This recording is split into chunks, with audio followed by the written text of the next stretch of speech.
Foundations making a remarkable difference in rugby in the Eastern Cape, and some technical analysis from Sput and Cooks.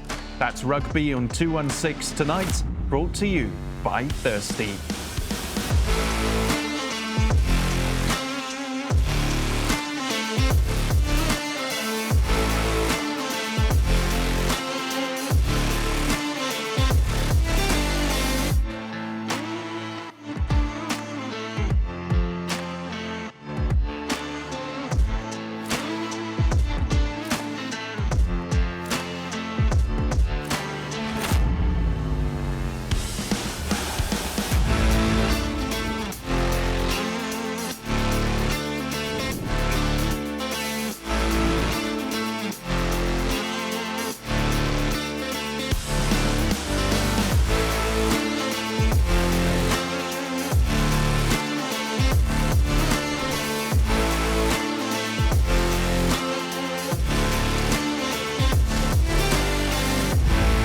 Hello and welcome to another episode of Rugby on 216, brought to you by Thirsty. We're in studio like last week. Last week, Sput and Cooks started the show in, I would say you guys were feuding. That's a fair description of it. Then at the end of the show, you got to give me the impossible truth. So you ended in a bit of a better mood, even though I, for once, actually managed to win the impossible truth. And for the first time, I think, since March, I got 2 in a row the previous week, and that week correct. So it's nice to be back in studio. Cooks back from France and watching the Springboks over there. I have a question. Paris, anything like Paris? A slight upgrade. I think just being another continent just sort of made me appreciate how much distance I needed from sport, to come back now. I'm peaceful. I'm in a good place. I'm actually excited to see him again. And Paris was good fun. Interesting for me is like as I got there, in South Africa we get French polony, French fries. So I had to figure out, is the polony good in France as well? I mean, they just call it polony good. You have French fries, just say fries. Is it just, I was about to ask you, is it polony? It's all the polony French. We just like, I say polony. Like, you say French polony, they're like, it's like when you go to England, you don't ask for full English, it's like, can you get breakfast? That's right. But no, it's good. It's good to be back. Sput, better mood than last week? No, not at all. Is it actually worse? No, it's much worse. I mean, he's just been to France. Now it's like, he's missed. Come on, man. I every day of the week, I thought about it. I'll be honest. Thank you. Hoping he's not having any fun. While your son's running around with my red cap, So I was speaking to JJ about Cooks' trip as well, and JJ's first reaction was, how does the guy that didn't win the red cap go to France, and the guy that won it stays behind? So, no, Alex, good mood. It's always fun to have Cooks around. When he's not around, I've got nobody to have a go to. So it's like have a go at, Oh, well, it's nice to be back in studio again. You also had your fair share of traveling about 2 weeks ago now. Went down to Cooks's home ground, the Eastern Cape, to the Tsitsikamma National Park. In fact, you visited there, and it was all for the Be Disciplined and Dedicated Foundation, which was founded in 2014 by Samuel Sikiwe, part of the Pumas setup, and it's for basically scouting in rural communities, rugby and netball players to have some potential. And I think we're going to just spend the first bit of the show talking about that and in general, the role that foundations play in South Africa in finding talent. And we've had a few of these foundations on the show, Dile Marley Foundation, Tag Foundation. So it's always cool to shed a light on them. Wonderful project. I was blown away, I've been talking to Siki, like we know Samuel Sikiwe, the last couple of years, in fact, and we showcased a bit of it last year, but it's growing so nicely for him, They had a gala evening, the Friday evening, in the lovely town of Karedo. The venue, very aptly named Die Stoer. It's an old store or old warehouse on a farm where they had it, Jimmy Stonehouse, Clayton Blommetjies, Norman Nelson, Naas Olivier. They were all there. Did Jimmy sing? Jimmy sang. Of course. Jimmy sang. He gave us Sweet Caroline. which is par for the course. Standard. Yeah, stock standard Jimmy Stonehouse, but he delivers. Eh? He sang it at Mbombela when we played the All Blacks. And it's still the most surprising thing of it. Like, when it's a halftime show, we just be the Pumas coach around. But he enjoyed that so much that he gave us Liva Lulu just after that. And then there was a couple of encores. So he ended up doing us 4 songs. Wow. All right, so absolutely wonderful. But it was more than that. It was heartwarming, Cooksy, to be honest. To see the people of the community at the evening, to see representatives from Sarah Bartman municipality. There's sponsors involved. They're one of them. But also some of the players who's gone through the foundation. JT Kapunk, he was there. Alziden Felix went through that foundation. Karedo is the hometown, of course, of the tank, Ethan Adams. He didn't go through the BDD Foundation, but still, we were in his valley. Jade Miller, another player that's gone through the BDD Foundation. So the Friday evening, we had lots of fun. And man, I'll tell you, they booked us a spot in Tsitsikamma National Park. Eh? So I woke up Saturday morning way too early because we had to be back in Karedo at 7. So we woke up at 5, had 4.5 hours of sleep. But Cooksy, if I'm sitting here, literally not much further than the end of the studio was the ocean. Oh. And the Tsitsikamma forest, basically, and the Gouritz river mouth, just to your left, coming in through one of the most picturesque spots I've ever woken up in. And then went to Karedo for the sports day. 1,200 kids, rugby and netball. So well organized. Slightly kept at the start of the morning with a DJ, being 5 minutes late. No music. Did you also afford 5 hours of sleep? I think so. Because he was also the DJ at the function the night before. But I remember standing on the middle of the field with about half an hour or hour before the start of the day, and I was emotional. That's the most heartwarming moment of the year for me, just knowing that these kids are getting an opportunity to play for something that can change their lives. Rustenburg Hoërskool, they were there. Naswille Fair and the guys, they helped 6 or 7 kids the previous year out of the foundation, gave them a place in hostel, So the work that Siki and the guys are doing in this project is absolutely phenomenal. And it was so good to see Clayton Blommetjies there and hear him speak at the gala evening about his old New Orleans man. So he sort of knows what those kids are going through and what an opportunity it is for them to just enhance their circumstances. And we speak a lot on our program about the big schools and the success stories. The success of South African rugby lies there.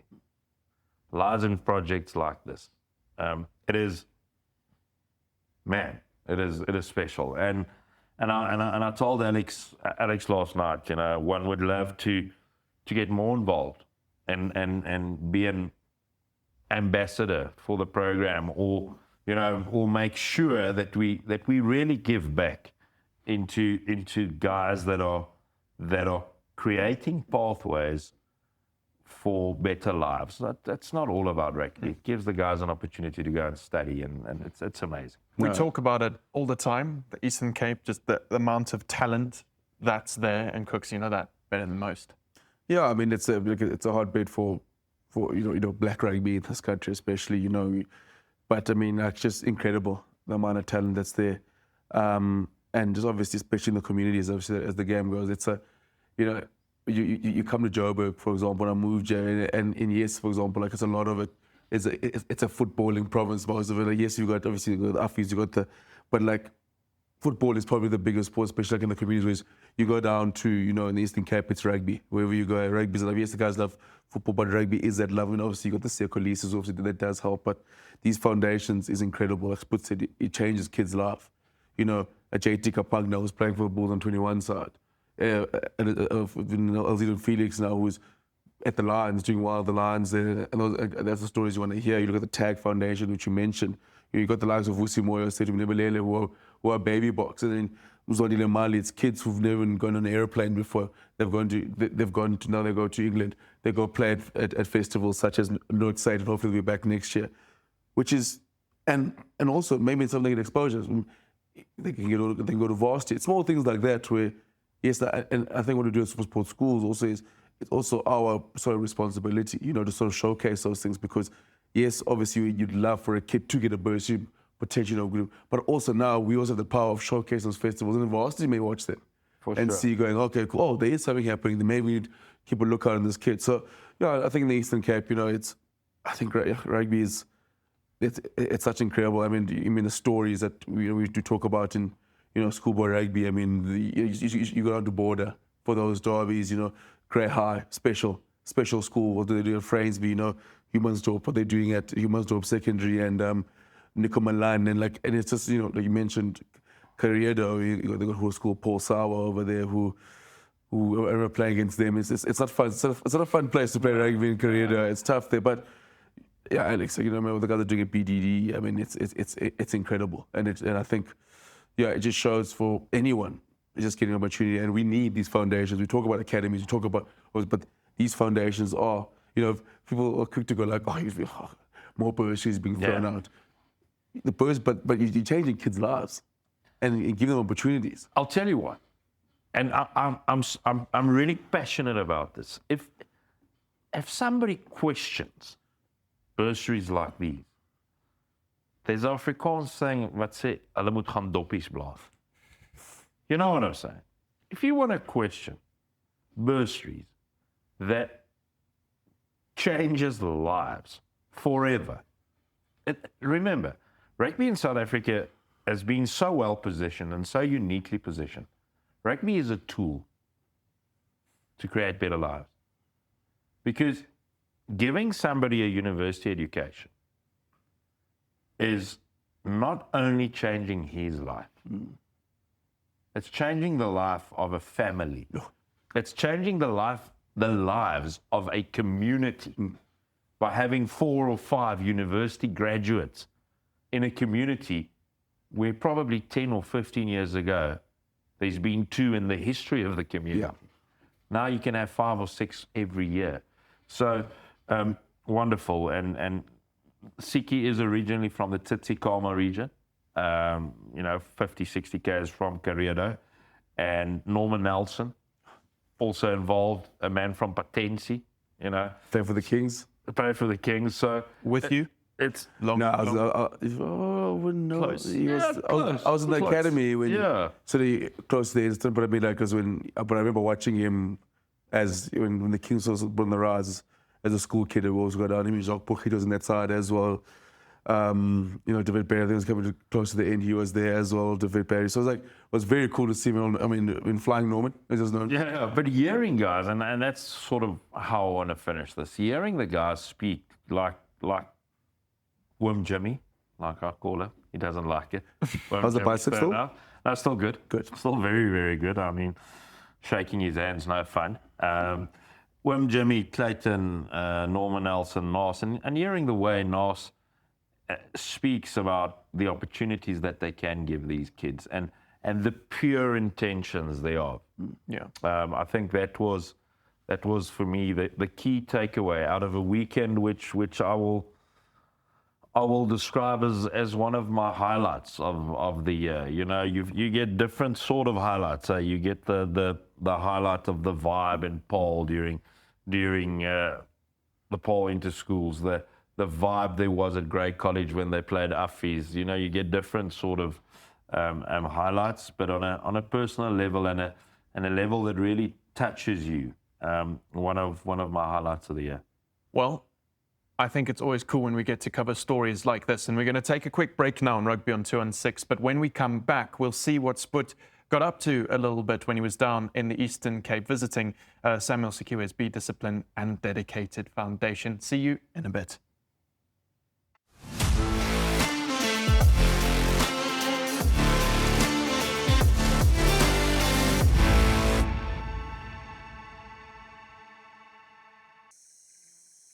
We were lost for 3 days. I told him to ration the water, but he somehow went and drank every last drop in the first hour. I have a family. We urge the public to remain calm. There is no leak. However, we have identified a thirsty individual who's responsible for this water crisis in the Western Cape. You almost left Brackenfell for Waterkloof just because of the name. Almost.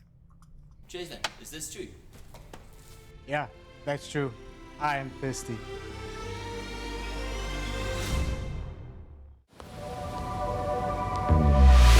In a world where every second counts, will he make it on time? Out here on the streets, anything can happen when the odds are stacked against you.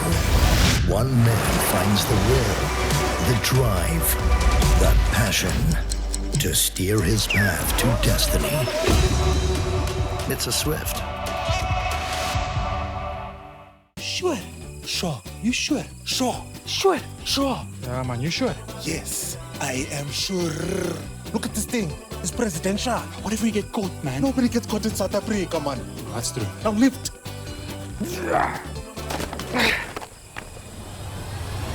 I'm sure. Don't just be sure. Be sure. King Price Insure. Insurance you can be sure about. Visit kingprice.co.za.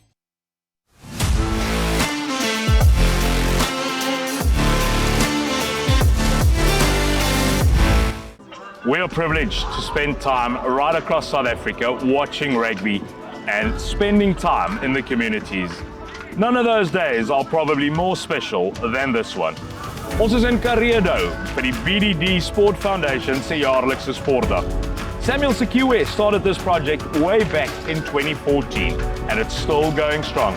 With names like Alziden Felix, Jade Miller and many more as JT Kapunk, one of them as well, coming through the BDD Sports Foundation. Last night there was a gala dinner where Jimmy Stonehouse, the Pumas coach, broke into a wonderful rendition of Sweet Caroline once again. And today we are here at Paul Sauer High School in Karedo for this massive sports day. Perhaps we see the next box superstar, or perhaps we see the next bursary holder in South African universities. Who knows? Come have a look with us.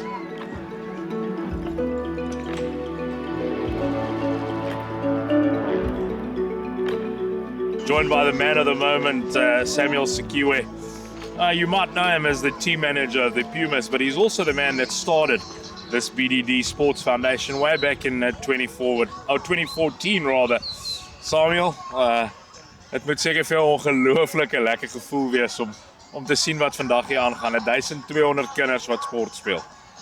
Ja, Sput, soos jy sê, gaan begin in 2014, maar ongelooflik fantasties om te sien. Die kinders wat ons hier het, die getalle wat opkom, die mense wat kom kyk en ook wie deur hierdie Sport Foundation kom oor die afgelope 10 jaar, is dit fenomenaal vir ons. Jy praat so 'n bietjie van daai wie deurkom, 'n man wat ons almal goed ken op Rugby on 2 and 6, Alziden Felix, JT Kapunk, Jade Miller. Jy weet daar's nog baie. Ja, Sput, daar's baie seuns wat hier uit hierdie geweste uitkom, wat by van die top rugby skole is. En hulle geniet dit daar, soos JT Kapang het geskuif toe hy 11 jaar oud was. Elzido was so 12 jaar toe hy geskuif het Florida toe, dis waar hy begin het. En toe skuif hy af Bloemfontein toe. En ja, daar het hy sy grootste deel van sy rugby gespeel, maar dis nie net hy nie, daar sou Jama Frans wat tans by CUT gaan wees in die Vrystaat, 'n Jade Rollison en 'n Jade Miller. So ons probeer geleenthede skep vir die kinders en alles vir hulle moontlik te maak. Last night, of course, we also had the gala dinner. Where I was privileged enough to be MC, and we had Coach Jimmy singing his songs. You know, he said he'll sing Sweet Caroline. He ended up singing Sweet Caroline, Lieve Lulu. You know, he was really on top form. And Blommy, or Blommer, Clayton Blommetjies and Norman Nelson, yourself. What an evening that was. Oh, last night was awesome, man. I never thought that you like almost a Tola van der Merwe, eh? But it was lovely having legends like Coach Jimmy here, Naas Olivier from Rustenburg here, Clayton Blommetjies, Cheetahs. It's Norman Nelson, myself. You know, the thing is giving back. That's why the name BDD Foundation. Be disciplined and dedicated. Everything is about discipline, and that's what we need to do, and we need to give back to the community.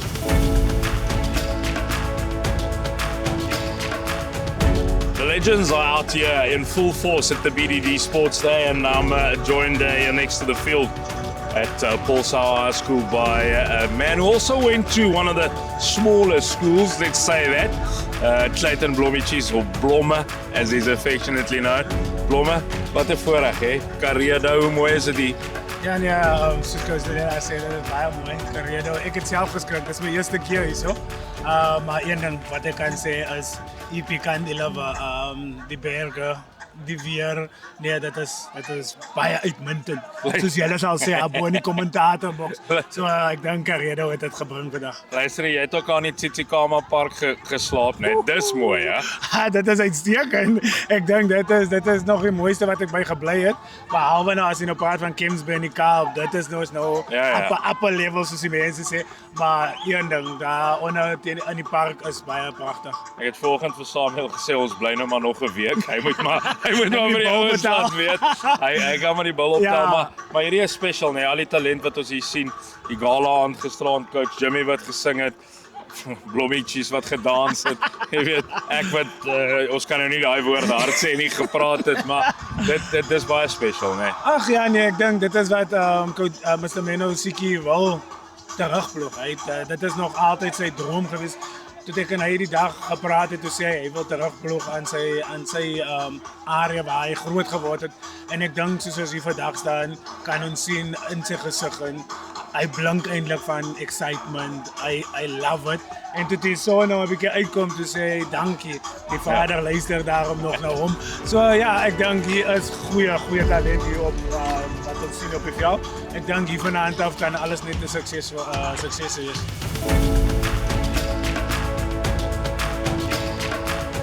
We always speak about rugby that sort of can build up in a community and make a change in South Africa. And, you know, I stood here this morning early with a bit of a tear in my eye as I saw all the kids coming in. But rugby does give hope and it does give them a chance for their future.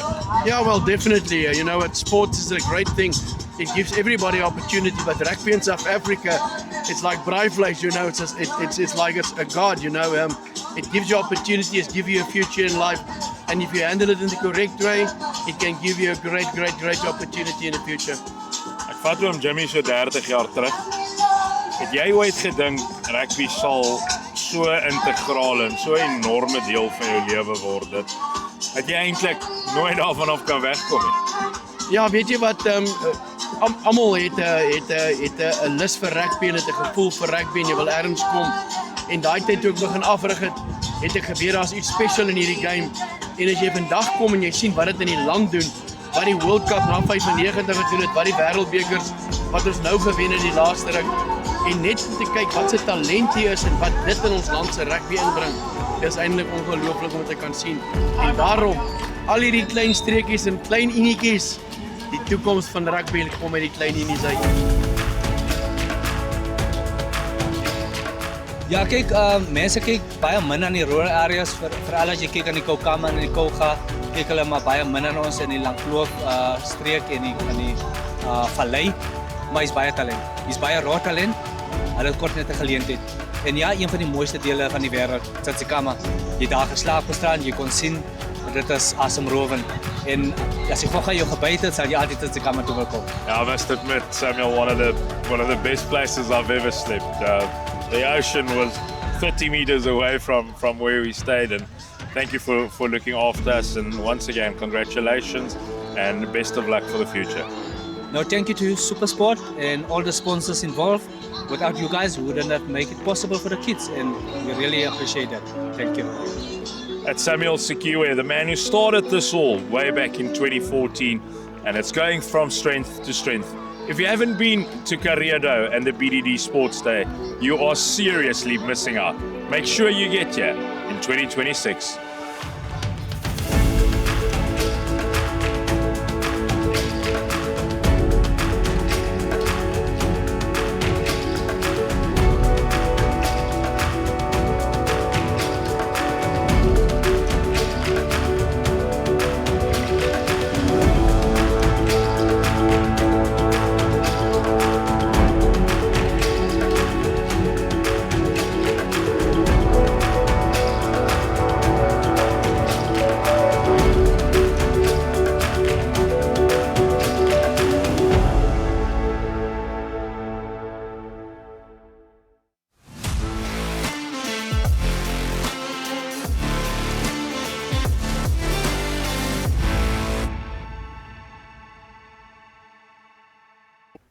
Bottles disappeared. Profits vanished. It wasn't theft. Our biggest customer became our biggest problem. I wouldn't call it a problem. He just likes to hoy a few with the boys. The guys in the first team used to call him Camille. Because he was so tall. No, not Camille Per, Camille. He used to drink 200 liters of water in 3 minutes after practice, like a bloody camel. Is this true, Yeben? Yeah, most of that is true. I am thirsty.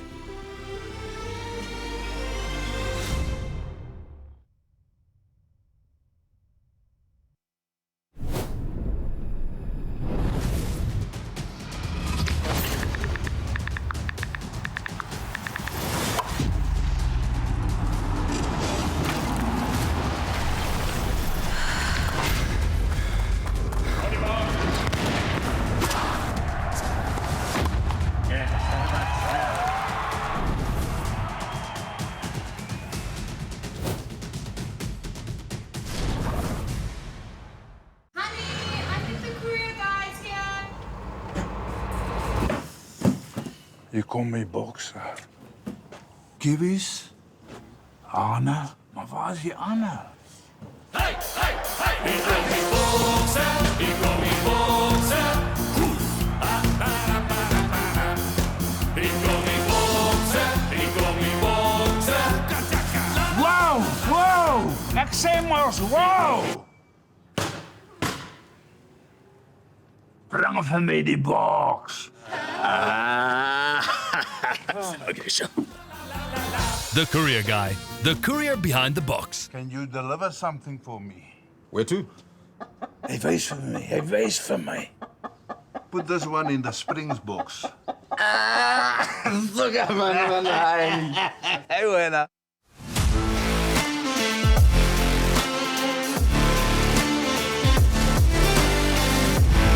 Welcome back to Rugby on 216, brought to you by Thirsty. This time last week, we did a little bit of a technical discussion about the scrum.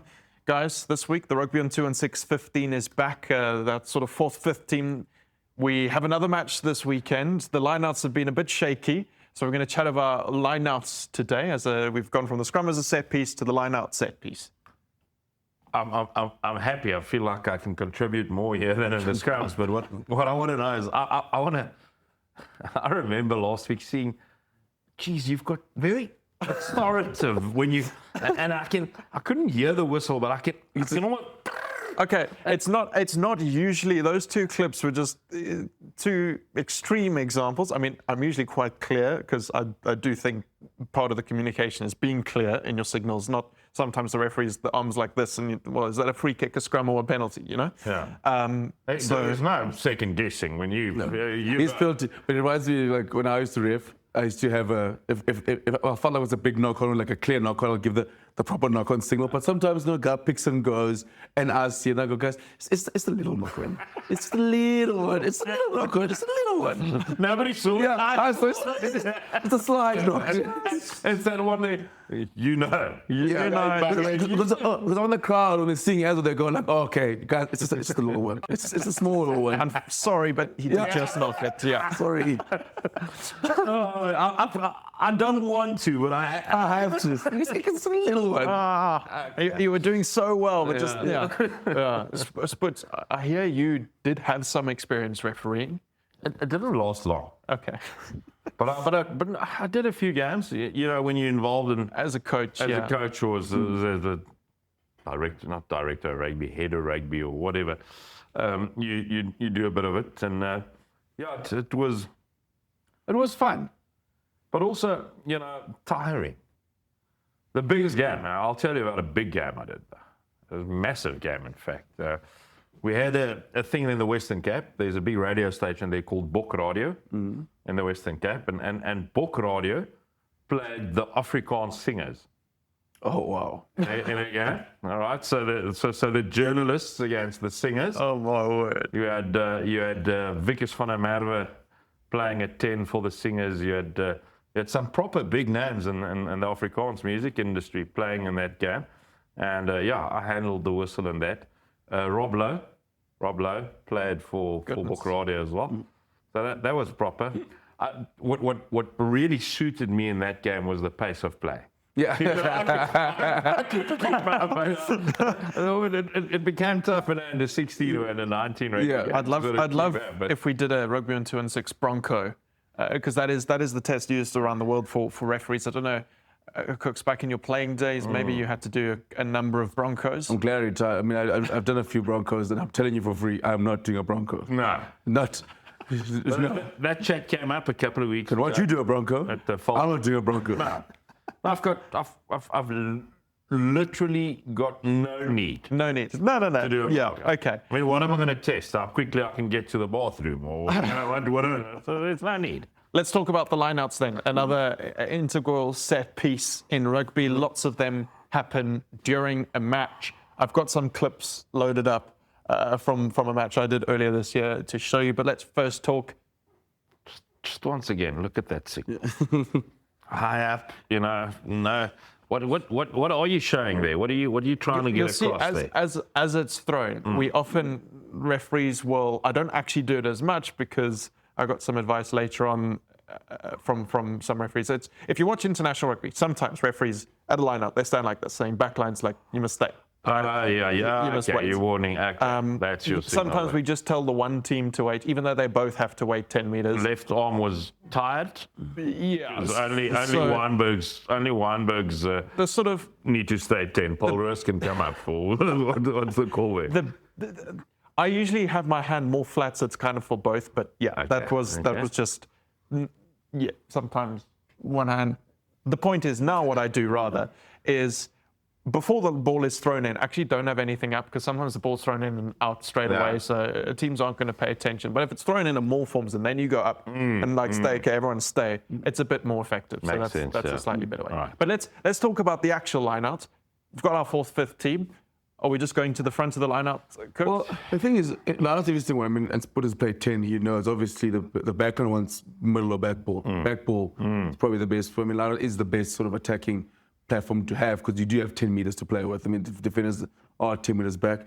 So for me, Alex, I mean, you know, front ball is an option for me. You know, some teams kind of see it as a bailout. I mean, you don't really want to more from the front because obviously the risk of being pushed out. You want to go middle, you want to go back, and I think when I coach line, especially with juniors, my most important thing is because sometimes like if you have height, that's great. Then because you just move the guy back and throw it up. But if you don't, it becomes speed on the ground. It's all of, you know, if I'm calling the lineouts our ball, we proactive. Obviously, defenders, they're going to react, so they're reactive. So you're just kind of in control of knowing where. But the quicker we can move on the ground, it's how you're going to beat the other. So because I know the call. So I know they're obviously they're going to react to what we do. So biggest thing I have to work on is to make sure is speed on the ground, speed on the ground, speed on the ground. Whenever we move, clear calls. You know, some teams, you know, like they will huddle, then call, let the hooker know. But yeah, for me, most important, try and get it to middle and back ball. You know, we used to I remember we used to have, I was coaching, we had a line out basically, and one line out, but everything revolved around the middle. So we had all these spins, but the same guy would jump. Yeah. But I was strapped 3 guys. It's all about deception. But again, and it's just all about sort of deception and obviously what ball the back line kind of wants. Because I mean, the backsmen, they want quick ball. I mean, they don't want us to more. See, look, I'm going to make it easy for my forwards coach here, because I mean he's taking care of the forwards in the rugby on 216 fourth team, and as a fly-off, if you gave me a ball at number 2, I'm going to kick it. I'm going to kick it. Why am I going to kick it? Because I've got 3 loose forwards and 2 locks that can get to me. You know what I'm saying? And they can get to my 12. And I've got a whole backline who can now shift off of me to my outside backs, because I am going to be taken care of by the loose forwards, you know, as a 10 and a 12. So it becomes a very difficult ball to attack with for the backs. If in that setup, what's that, a 5-man line, a 5+1? Is it 3? Yeah, it's a 5+1. In that setup, if you can throw it to me, to that middle pod, moving back, you know, I'm taking out 3 defenders for me as a fly-off, you know. So now I'm running at equal numbers, or I might even, if I can connect one more to that line, I'm running it at an overlap, you know. So now as a fly-off, I'm thinking I'm going to play with this, and I want to play with this. So I like your speed on the ground theory. I love that. I think it's integral to any good line-out. But also speed of execution of your line-out. Have you seen once it goes, you lose the ball? Yeah. It's going to get poached. Yeah. Because all of a sudden, you don't know where it's going anymore, because someone's gotten confused with a call. Somebody's, you know, not communicated or whatever. And the moment the hooker and the line starts looking around, you go, oh, we might lose this one. Yeah, because they panic and then you see the hookers here. Because again, especially, I mean, the team we're coaching at 4th team level, I mean, like, you know, you look at the higher you go, obviously, and calling becomes important, and, you know, because you've got videos and, but also like at 4th team level, it's like, you know, you can get away if you're quick enough, where you can literally just walk in, nod, hooker gets it in before you insert. But some teams love, and some kids love the sound of their own voice, and they sit there and they go 8, 9, and you're just like, oh my word, like. But again, my thing is last year before we go to the clubs, Alex, it's also line outside. Let's put notes. There's no, like, the guys around you. You know, in your hooker, can my hooker hit a back ball? If you can't, sweet, you can hit middle and front, but we'll sort of do variations and sort of throw around there. And also, like, with height, for example, plays a factor. If we have a tall side, maybe we do go more sort of, you know, 4, 6 men. But I mean, our coach, besides I coached my forwards when they're tall, I only played to 4 and 5 men, because if it's a full man, so you can just put twin towers and say, Podja, they go up. So whether you split it up, but now with a 4-man, 5-man, like, they've got to commit something. If they commit to jump in the front, they get cool, just throw over their heads. If they want to sort of shadow, then like, cool, beat those people in the ground. So I want to see sometimes the coaches, and I get frustrated, and they'll call a full line out, and you'll be like, guys, like, you don't have the height. Just literally just go for a 5-man. And just work, because if they set up in the front, you just throw it behind them. And if they set up in the middle, you go to the front, where they give you the option. And being the level that we're speaking about, you know, where the rugby on 216 4th league side, is we don't have to worry too much about which pods they closing up in defence, because they're not going to. They're not going to say we're giving you front all week. They'll probably just stay in the front and just be like, and then lift the guy, and you just be like, hey, you also could just, all I'm asking you to do is just throw it over his head. Just throw it over the front guy. So, probably can't. Probably can't, so play with that 4th team. So before we look at the 2 quick clips, question I have for you guys. When I started refereeing, I think as a rugby fan, I learned most of what I know about rugby today from that journey of starting refereeing. And one of the things is when we call a full line out. It used to annoy me a lot, because it's not a full line. It is all the forwards, and that way I see, okay, it is full. but it's not full. Yeah, because you can have 20 guys. So well, my question to you you can have guys, 15 guys, 14 because you've got okay. yes, you can have 14. So I was going to ask the question, but yeah, you've nailed it. Yeah, you can have 14 in the lineup. Yeah, that's a full lineup. And so 8-man lineup. Yes, yeah, or 7-man lineup. And also full often with some of the players and the accents sounds like 4, and the one team's then set up 4 with the other. It's just. And another misconception: people think you have to have the same numbers. You don't. You just can't have more than the team setting the lineups. Yes. So how many? So what is it? So for example, if they set up 5 men, yes. How many guys? So is it 2 less at most? No. You can have 2. 2 is the minimum. 2 is the minimum. So they can put 15. Well, they can't. They can put 14 people in the lineup, and then you can have 2. You just can't bring the coach on. And also 15. And you still have to. It's weird. Some refs want you to tell you. Some refs ask how many numbers you have. So you don't have to tell the ref. You do have to tell the other team.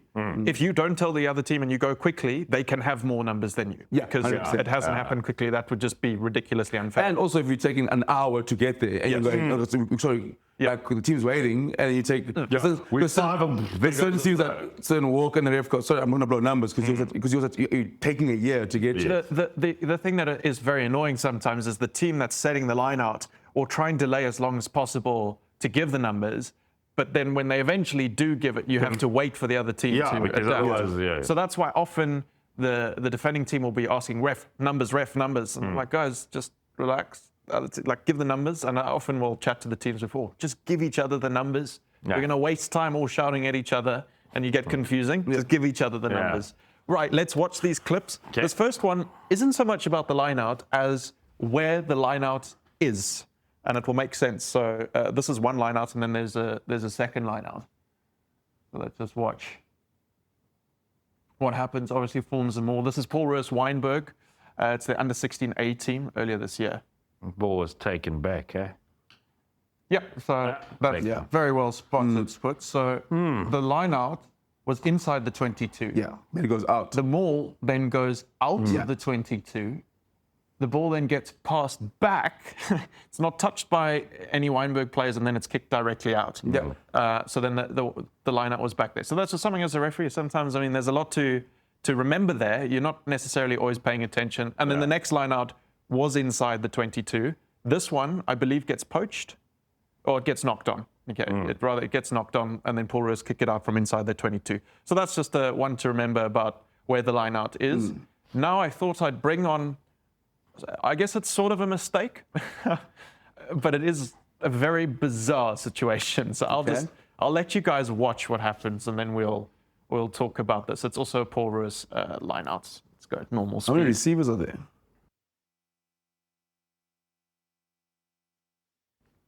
Whoa! Oh wow! Oh. So it was a bit of a bizarre one. Let's just stop it there and go back.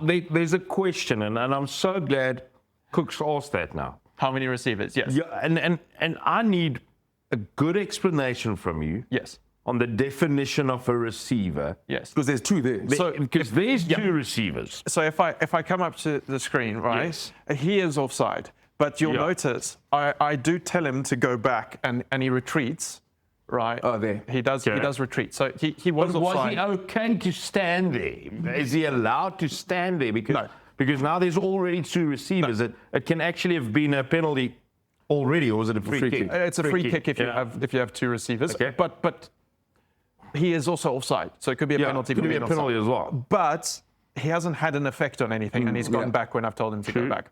But yeah, it's a poor setup from them having him there. But also the Weinberg thing, then spot it. Yeah, because it's one of the ones if they're ever seeing going, 2 receivers, 2 receivers, 2 receivers. As I was saying, as a referee, I haven't noticed it in the setup. But as we've thrown, I'm like scanning, and then I see it tell him to go back. And does the Weinberg boy 5 meters behind the line out, does he count as their receiver? Yes. Okay. So if you are the receiver of the opposing team, you do not need to be in line with the line out this way, right? You just need to be within 2 meters of it on across the field. Okay, so you can see where he's standing. He's roughly within 2 meters of the line outs. I think this is probably the time in the match. If you look at 50 minutes where our referee in this case, Wetwa, has lost concentration because there are two receivers on the Polro side. That one big boy is about 4 meters from the line out, not 2 meters. He's roughly 2 meters. There's no way he's within 2 meters. He has to be like 2 meters this way. Yeah, right? but he isn't. Well, we're looking at it at an angle and everything. And he has to be this side of the 15-meter line. And the immediate opponent here has to be 2 meters, 2 meters. So I mean, probably fair dinkum that he said play on, because there was a penalty against each side here. Yes. And we're talking school rugby here where no one has an effect there. It's this moment that is a bit bizarre.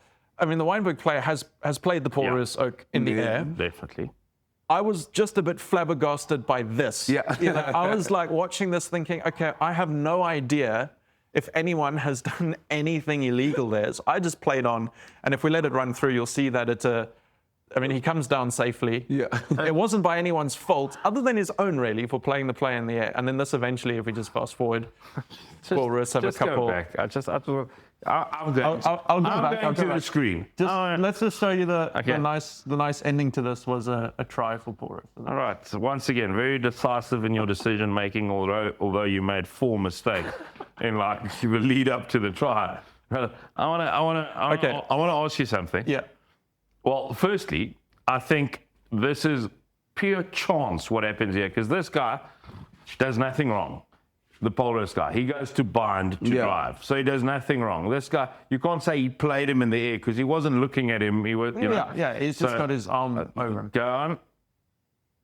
So there you go. He's just binding to maul the Polros guy. Would you agree? Yeah. He's doing nothing wrong. This guy's still in the air. It's unfortunate. It's almost, But I just want to go to, he goes back to ground safely. Just quickly.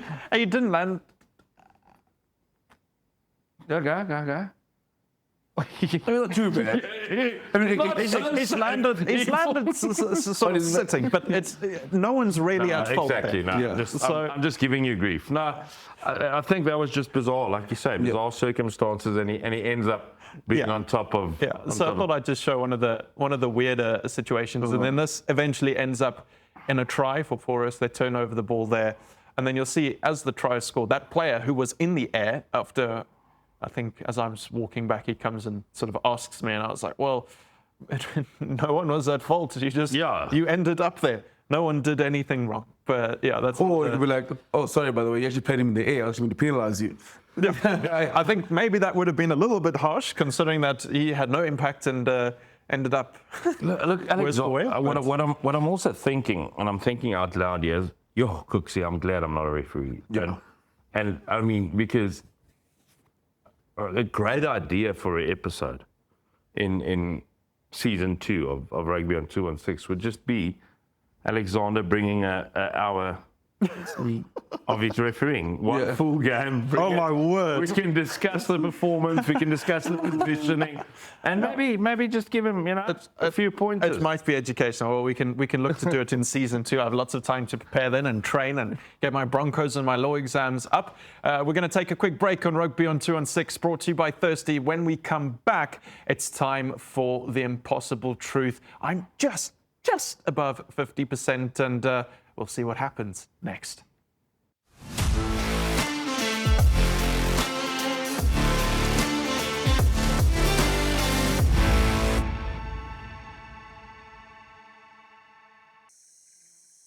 We were lost for 3 days. I told him to ration the water, but he somehow went and drank every last drop in the first hour. I have a family. We urge the public to remain calm. There is no leak. However, we have identified a thirsty individual who's responsible for this water crisis in the Western Cape. You almost left Brackenfell for Waterkloof just because of the name. Almost. Jason, is this true? Yeah, that's true. I am thirsty.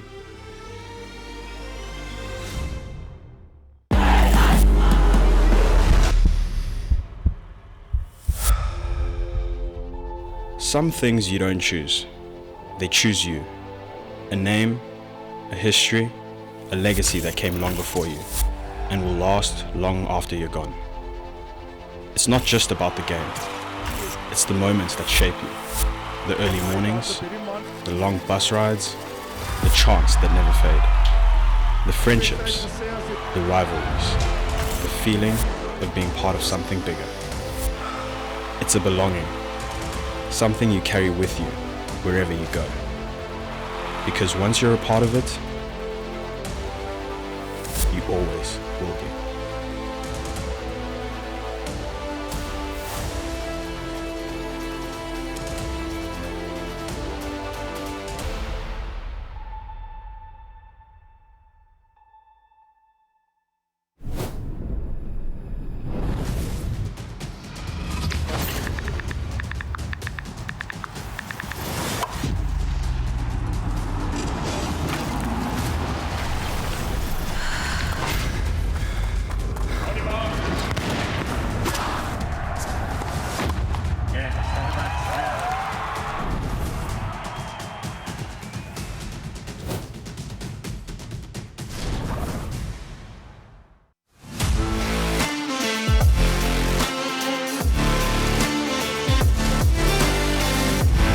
Welcome back to Rugby on 2 and 6, brought to you by Thirsty. It's time for the impossible truth, and I'm on a streak.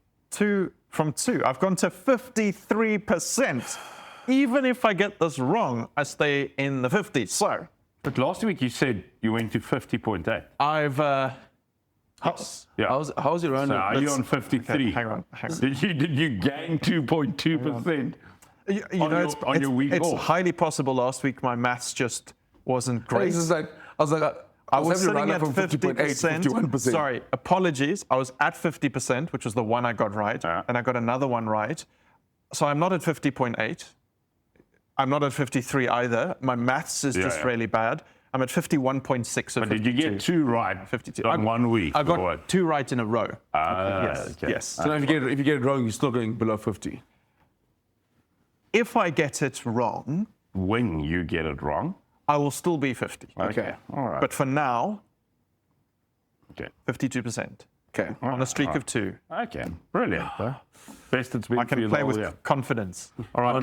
It's not the best it's been all year. It's not the best it's been. I'm going to lead. There was a streak at one point. Yeah. I'm going to lead. Okay. Jimmy Stonehouse joined us at the BDD Foundation weekend. His coaching career, although he's been coaching almost his entire professional career at the Pumas, didn't start at the Pumas. It started at Hoërskool Dr. E.G. Jansen. So Norman Nelson was there, played for the Blitzboks. But I want to go to Shakes Shwezwapi, also former Blitzboks captain. Won the World Series of the Blitzboks, but most importantly for Shakes, very, very proud. He is a very, very proud Queenian. Sput's true.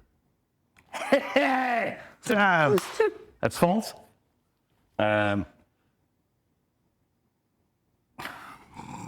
Sput, you messed it up. Because mine is false. So Sput is right. Sput now. Sput's messed it up. Wait, so I'm right. They're both false. They're both false. You said it was true. This is the one time I actually knew because he went to Dale. Yeah. He went to Dale. I actually knew it. I knew it, Sput. Look at Sput. I'm like, Sput, why are you playing? I'm like... I'm taking. You told me last week you wanted me to know it. This week I actually knew it. Alex didn't hesitate. He's just like, Sput's true. It's because it's because I had to change mine. No, I'm taking the point. No, I think we must just do it. This is why Sput and I have this animosity. I did my job. We discussed this. Yeah. I didn't change my one. We just started going. I was like, Sput, is it true or not? Because I don't know, because mine is false. I'm like, I hope it's true. I hope you're in the right direction because we didn't discuss this one. So did he? Where did he actually start? Waterkloof. Okay. Sput basically. Yeah. Like to be fair, whatever Sput said, yes, true, because you knew my one. Okay, but to be fair, we probably should give him the point. Yeah, no, because he knew mine was false immediately. Yeah. I knew he went to Dale because at the Mario Skuman Sevens launch evening, I interviewed Shakes, and it was Dale playing Queens.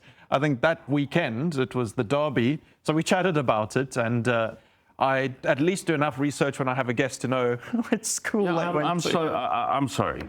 No, I'm sorry. I mean, you know what happened, Cooksy. On the way in, after our discussion, Basically, you went rogue. That's what happened. That's exactly what happened. I did, but I had the We called a move. We showed and glowed for no reason. We all ran our lines. It's like when the prop taps goes and immediately knocks. We all ran our lines. Alex, as a head coach, at the top, they said we're going to go wide immediately. We all agreed, and Sport just dummied and lost the ball. You see, the thing is, any good fly-off, plays what's in front of him. The problem is, doesn't care what move was. And the problem is, there was three losers in front of you, and we lost the ball. It was like, and I would have had him. I had this overwhelming sense of just, I couldn't believe it, because I'm so sure he went to Dale, and you were celebrating. I was like, what? For me, the thing is, what's been proven in this season. The most difficult part of the show for me is because I've messed it up like 5 times. Okay, so let me. But you get the point. I need to do something. Because regardless of what you knew what Thank you. I did my job.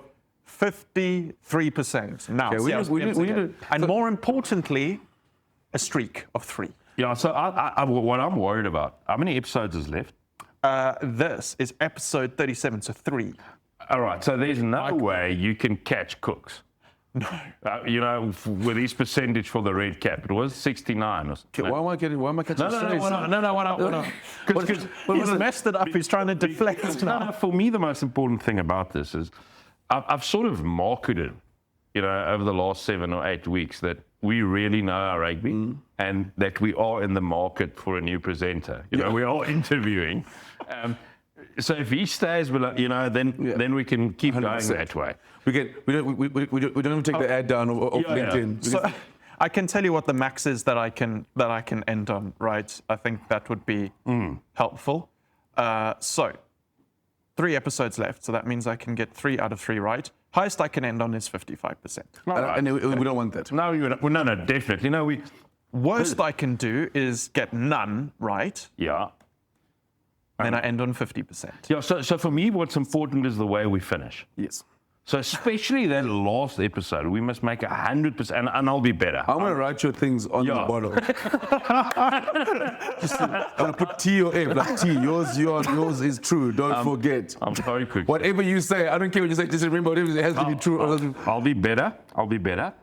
Because what I desperately want is for him to have, that 4 or 5 month break where thinking about it, got the last one right. Yeah, okay.